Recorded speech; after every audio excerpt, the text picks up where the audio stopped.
Бүгүнкү күндө Ош шаарында абал туруктуу. Биз ушул COVID-2019 мына ушул коронавирус илдети Кытай мамлекетинде чыккандан бери урматтуу президентибиз өзү башында туруп бир топ жыйын өткөзүп, ушул илдеттин алдын алуу иштерди жүргүзүп атабыз. Анын ичинде Ош шаарындагы биз шаардык мэрияда координациялык кеңешмеде коллегада карап, тиешелүү мамлекеттик органдарга ар бир шаарда 6 аймактык башкармалык бар, бир айыл өкмөтүбүз бар. Ушул аймактын башкармалыктарына дагы тиешелүү мамлекет органдарына бардыгын тапшырма берип, медицина кызматкерлери менен биргеликте ушул алдын алуу иштерин жүргүзүп атабыз. Эң негизгиси мына ушул карантин башталгандан бери шаарда, Ош шаарында мына жардамга муктаж үй бүлөлөрдүн саны дагы күндөн күнгө өсүп атат да. Эми буну биз туура түшүнүү менен кабыл алышыбыз керек. Себеби Ош шаары мына эң ушул миграциянын, ички миграциянын очогу десек дагы болот. Бир топ мына областтын бардык райондорунан келип, убактылуу жашап, ушул жерде күнүмдүк оокатын кылган үй бүлөлөр да аябай көп экен да. Статистика боюнча мына 312 миң Ош шаарында калктын саны болсо, бүгүнкү күндө Ош шаарында жашаган мына 600 миңден ашык жарандар жашайт да.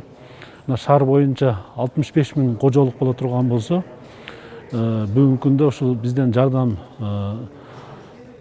сурап кайрылгандардын саны мына бүгүнкү күндө 27 миң 700 болуп атат да. Биз атайын ар бир аймактык башкармалыктарда комиссия түзүлүп, ушул жардамга муктаж үй бүлөлөрдүн тизмесин тактаганбыз да. Бул тизмелерди биз өкмөткө дагы жөнөткөнбүз. Шаардык мэриядан дагы атайы резервдик фонддон ушул ЧСК коюлган акчалардан ушул болгон жардамдарды берип атабыз.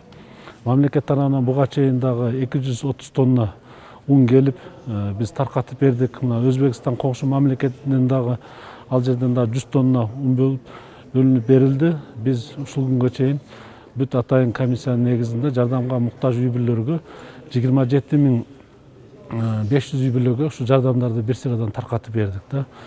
Бүгүнкү күндө ошол жардам алган үй бүлөлөрдүн ошол берилген продуктылар түгөнүп, кайра да күнүмдүк ушул азык-түлүккө муктаж үй бүлөлөр бизге кайрылуулар болуп атат. Бүгүнкү күндө мына өзүңүздөргө белгилүү болгондой, биз берген тизме боюнча мамлекет тарабынан бизге мына 22 миллион сом акча бөлүнүп, биз ушул 27 миң 700 үй бүлөгө мына ар бир пакет 800 тоннадан турган, мына өзүңүздөр көрүп болуп атасыздар, азык-түлүктөрдү камдадык. Бүгүн мына 5 миң пакет даяр болду. Буну биринчи этабында таркатабыз. Калганын дагы мына балдар иштеп атышат. Атайын комиссия негизинде ошо азык-түлүктөр сатылып алынды да. Буларда калган үй бүлөлөргө да бардыгын таркатабыз. Эң негизгиси шаарда биз элибиз эчнекеде мындай тынчсызданбаш керек. Себеби негиз дагы жок. Мына азык-түлүк саткан магазиндерде, кампаларда, кичи базарларда азык-түлүк саткан магазиндерде биз бардыгын сүйлөшүүлөрдү жүргүзүп атабыз. Азык-түлүктүн запасы бардыгы жетиштүү. Ундун баасы да бүгүнкү күндө мына доллар көтөргөнгө чейин биз атайын дана азык ишканалары менен сүйлөшүп 1350-тен саттырып аттык эле. Доллар көтөрүлгөндөн кийин 1450. Мына кече Мариям деген дана азык ишканасы дагы алар дагы ишин баштап атат. Алар 1550-тен саттырып атышат да. Эң негизгиси бүгүнкү күндө мына азык-түлүк жетиштүү десем болот. Мындан ары дагы биз ушул азыр мына МАПтын аймактын башкармалыктын жетекчилери менен сүйлөшүп атам. Биз эң акыркы контактный адамды таап, ошолорду карантинге алмайынча биз түнү күнү уктабай иштеп, ошолорду аныкташыбыз керек. Экинчиси, акыркы орунду дарылап таза кылмайынча биз ушул илдет менен толук күрөшүшүбүз керек да. Эми мына бүгүнкү күндө күн ысып, жарандарыбыз дагы көпчүлүгү көчөгө чыгып алып атат. Биз азыр атайын жыйын өткөзүп, укук органдарына да тапшырма бердик.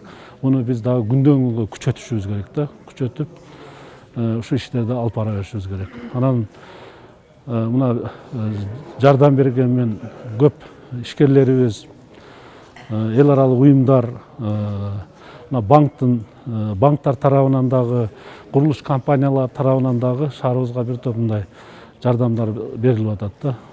Эң негизгиси ушул кырдаал биздин урматтуу президентибиздин көзөмөлүндө дайыма кабар алып бизге тапшырманы берип өзү көзөмөл кылып атат да. Мына мен дагы мүмкүнчүлүктөн пайдаланып жалпы шаардыктарга, шаардын жашоочуларына кайрылат элем.